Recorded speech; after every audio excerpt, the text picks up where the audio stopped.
사도신경으로 신앙 고백하심으로 2월 9일 목요일 아침 예배를 하나님 앞에 드립니다.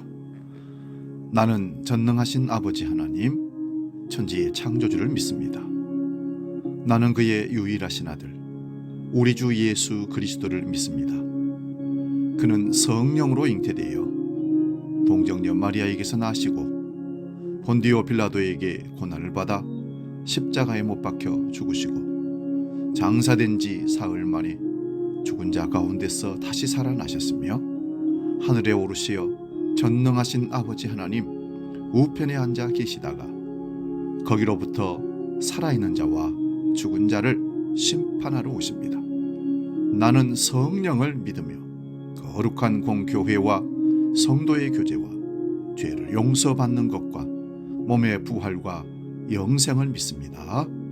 아멘.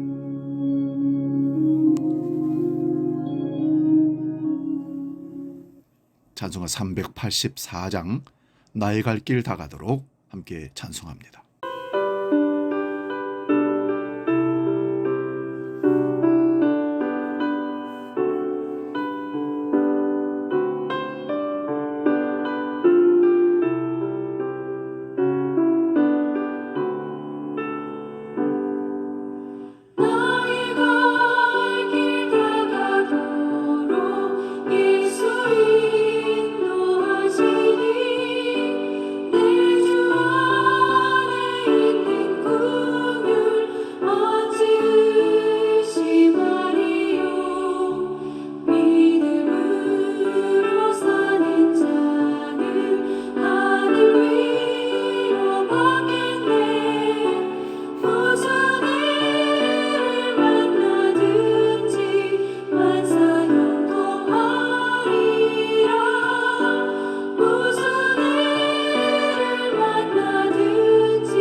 오늘 아침 우리에게 주시는 하나님의 말씀은 구약성경 이사야 45장 2절에서 6절 말씀입니다.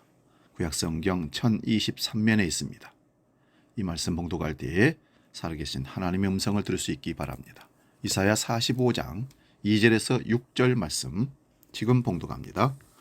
내가 너보다 앞서 가서 험한 곳을 평탄하게 하며 논문을 쳐서 부수며 쇠빗장을 꺾고 내게 흑암 중에 보화와 은밀한 곳에 숨은 재물을 주어 내 이름을 부르는 자가 나 여호와 이스라엘의 하나님인 줄을 네가 알게 하리라.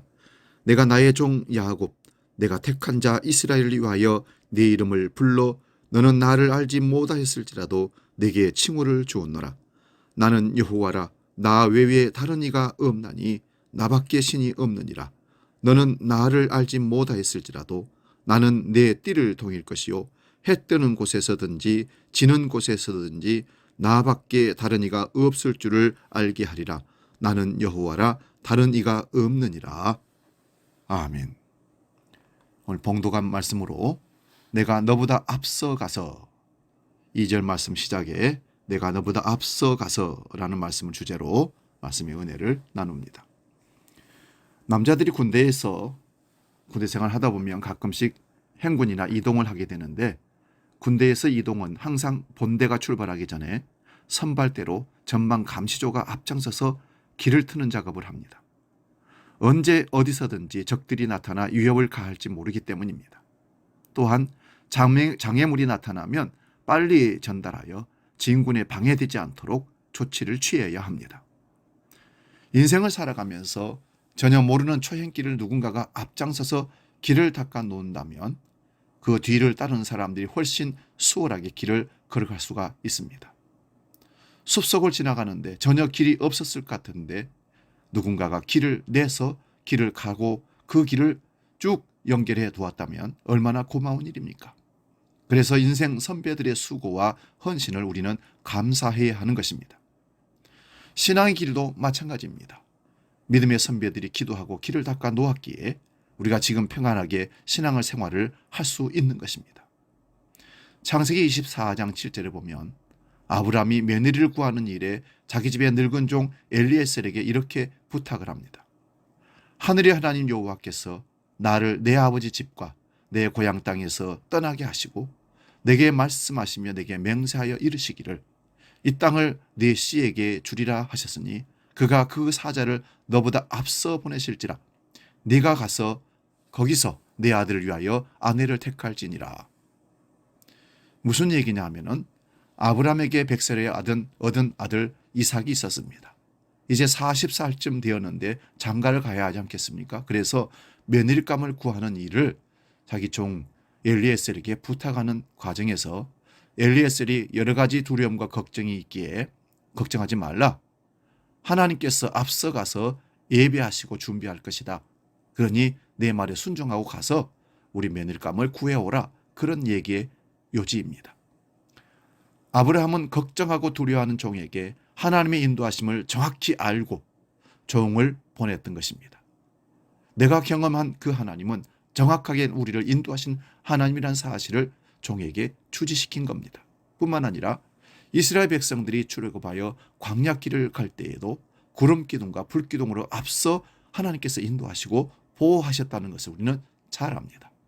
오늘도 우리가 믿음의 눈을 크게 떠서 바라보면 내가 길을 가고 내가 목표를 정해서 걸어가는 것 같지만 하나님께서 우리 길을 인도하고 계심을 우리는 믿을 수가 있습니다.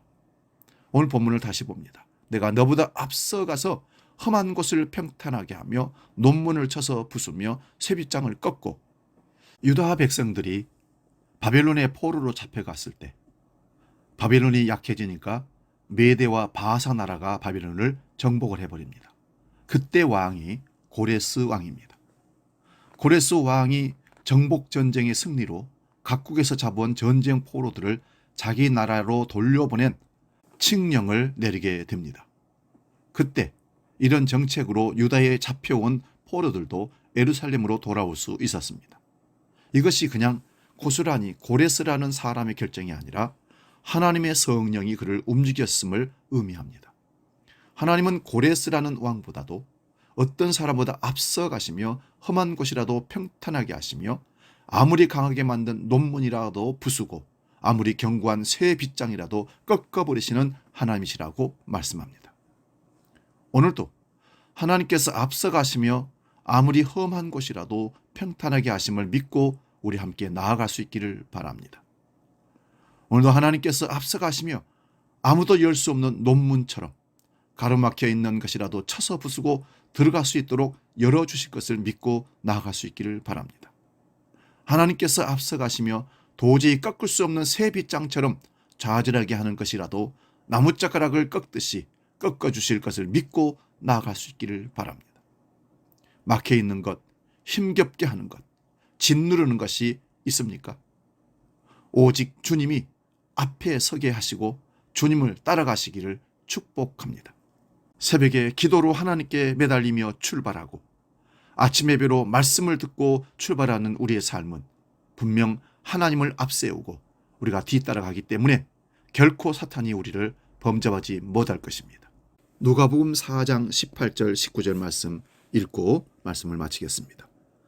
주의 성령이 내게 임하셨으니 이는 가난한 자에게 복음을 전하게 하시려고 내게 기름을 부으시고 나를 보내사 포로된 자에게 자유를 눈먼 자에게 다시 보게 함을 전파하며 눌린 자를 자유롭게 하고 주의 은혜의 해를 전파하게 하려 하심이라 하였더라. 예수님이 메시아 사역을 시작하실 때 처음 읽으셨던 이사야 선지자의 예언의 말씀입니다. 메시아가 오셔서 이와 같이 인생길을 인도하시고 모든 자들을 자유케 하시며 치유하시며 회복하신다는 말씀을 우리에게 주시는 것입니다. 사랑하는 여러분, 오늘도 하나님을 앞세우고 내가 너보다 앞서가서 내 길을 인도할 것이라는 말씀을 붙잡고 승리의 길을 걸어갈 수 있기를 주의 이름으로 축원합니다. 기도하겠습니다. 하나님께서는 이스라엘 백성들을 항상 앞서서 인도하셨습니다. 그래서 다윗은 고백합니다. 여호와는 나의 목자시니 내게 부족함이 없으리로다. 오늘도 그 하나님은 우리를 푸른 풀밭, 푸른 초장, 쉴만한 물가로 인도하시는 우리의 인도자 되신 하나님인 것을 믿습니다. 하나님을 앞세우고 뒤따르는 신앙의 삶으로 항상 승리하고 안전하게 보호받는 믿음의 길을 가는 우리 모두가 되게 하여 주옵소서. 주기도로 함께 기도합니다. 하늘에 계신 우리 아버지, 아버지의 이름을 거룩하게 하시며 아버지의 나라가 오게 하시며 아버지의 뜻이 하늘에서와 같이 땅에서도 이루어지게 하소서. 오늘 우리에게 일용할 양식을 주시고 우리가 우리에게 잘못한 사람을 용서하여 준 것 같이 우리 죄를 용서하여 주시고 우리를 시험에 빠지지 않게 하시고 악에서 구하소서. 나라와 권능과 영광이 영원히 아버지의 것입니다. 아멘.